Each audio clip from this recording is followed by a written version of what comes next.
নমস্কার, প্রতিমা ঝুলি থেকে আপনাদের ডাল মুট করে দেখাবো। এখানে 250 গ্রাম ছোলার ডাল আমি 4-5 ঘন্টা ভিজিয়ে রেখেছি, বেশ ফুলে উঠেছে।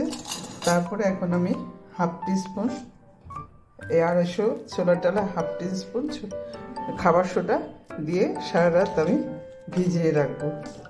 খাবার সোডা দিয়ে ভিজিয়ে রেখেছিলাম সারা রাত। তারপরে সকালবেলা এটা ভালো করে ঘষে ঘষে ধুলাম। একদম পরিষ্কার জল যতক্ষণ না হবে ততক্ষণ ধুতে হবে।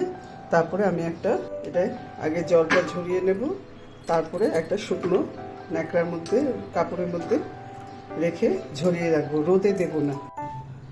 ডালটা আমি শুকনো পরিষ্কার কাপড়ে আমি মেলে দিয়েছি, রোদে এটা দেওয়া যাবে না।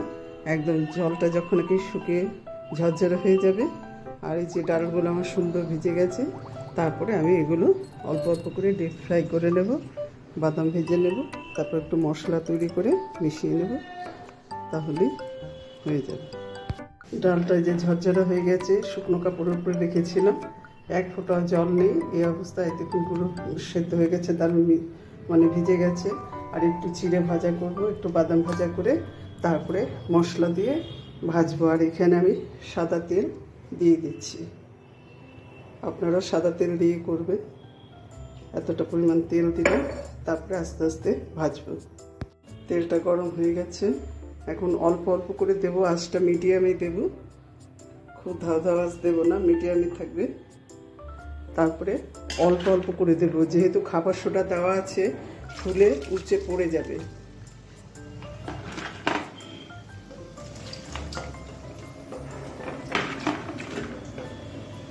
এই 250 ছোলার ডালকে আমি 3 খেপে ভাজবো।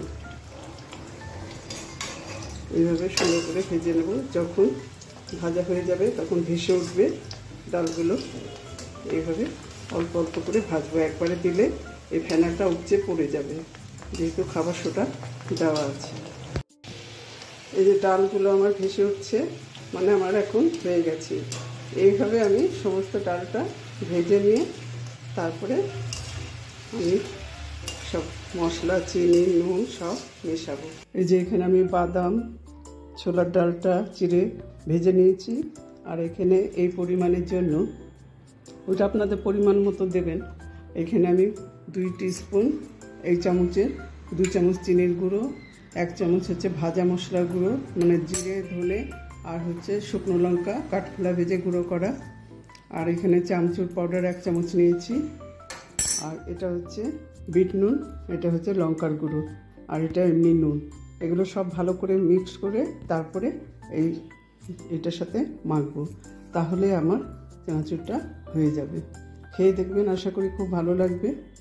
যদি ভালো লাগে আপনারা তাহলে লাইক করবেন, শেয়ার করবেন, সাবস্ক্রাইব করবেন।